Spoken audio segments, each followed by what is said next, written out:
The next time anyone tells you no one can make a difference in Washington, that no one person can get anything done, tell them about what happened today. In our number 3 story tonight, the Senate today began debating a bill that would strip you of the right to sue phone companies for eavesdropping on you.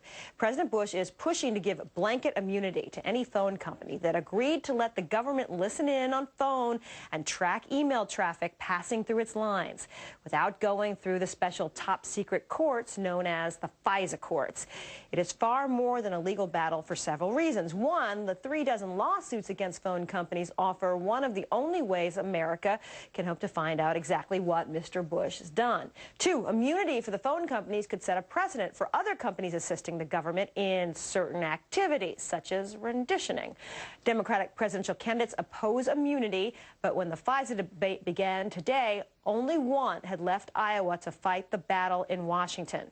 Senator Chris Dodd vowed to filibuster as long as he could to block the immunity provision from the overall FISA bill, which is intended to bring the government's electronic eavesdropping within shouting distance of constitutionality. Despite the absence of other candidates, Dodd did get help on the floor today. The president has said that American lives will be sacrificed if Congress does not change FISA. But he has also said that he will veto any FISA bill that does not grant retroactive immunity. No immunity, no FISA bill. So if we take the president at his word, he's willing to let Americans die to protect the phone companies. Don't tell me the legal departments of AT&T and Verizon didn't know what the law was. Of course they knew what the law was. To suggest this was somehow first-year law students or a pro bono operation here advising them is, of course, phony on its face. They knew exactly what the law was, as the Quest company did, when they said, no, give me a court order and I'll comply. Tonight, Senate Majority Leader Harry Reid, unable to move the bill forward, pulled it from consideration for now. The fight will start up again next month, just 1 month before the current FISA law expires. Following the debate today, has been Sam Cedar, whose show airs on Air America Radio. Hi, Sam.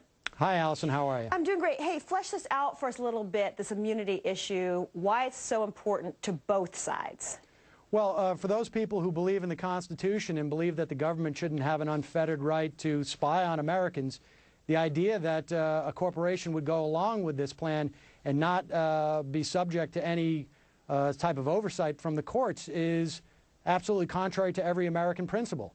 And for those on the other side, frankly, I have no idea other than some type of notion that we need to bow down to George Bush as some type of king, or that the corporations have the ability to do whatever they want and profit on lawbreaking. Well, I think they would say they need to do it to enable the NSA to get the job done, to be able to track communications that would make the country safe. I think that would be their argument. Well, Allison, they can get a court order. They can get a FISA court warrant to do all those things.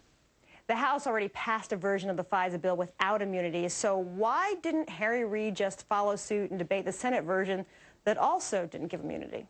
Look, you have a tremendous amount of pressure from the Washington establishment and frankly, from the media establishment. People like Joe Klein from Time Magazine, the Washington Post editorial board, saying that somehow Democrats would be weak on national security if they don't allow these lawbreakers to spy on us illegally. And so I think he capitulated to that, but thank goodness that activism and American people rising up were able to essentially rally around one principled politician, and for the moment, we were able to stop this retroactive immunity.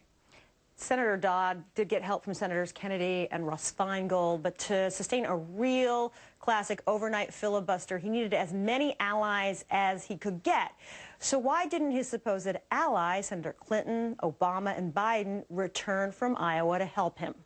Well, they said they supported the filibuster, but you're right, they should have returned to Iowa. And again, all I can say is thank gosh that we had one principled politician who was willing to stand up, and thank gosh we had hundreds of thousands of Americans, grassroots activists who were willing to contact the Senate and tell them, you cannot pass this retroactive immunity. We cannot have lawbreaking be granted a blanket amnesty. The numbers were not in Senator Dodd's favor. Only 10 Democrats voted against cloture. You had Boxer and Harkin and Kerry.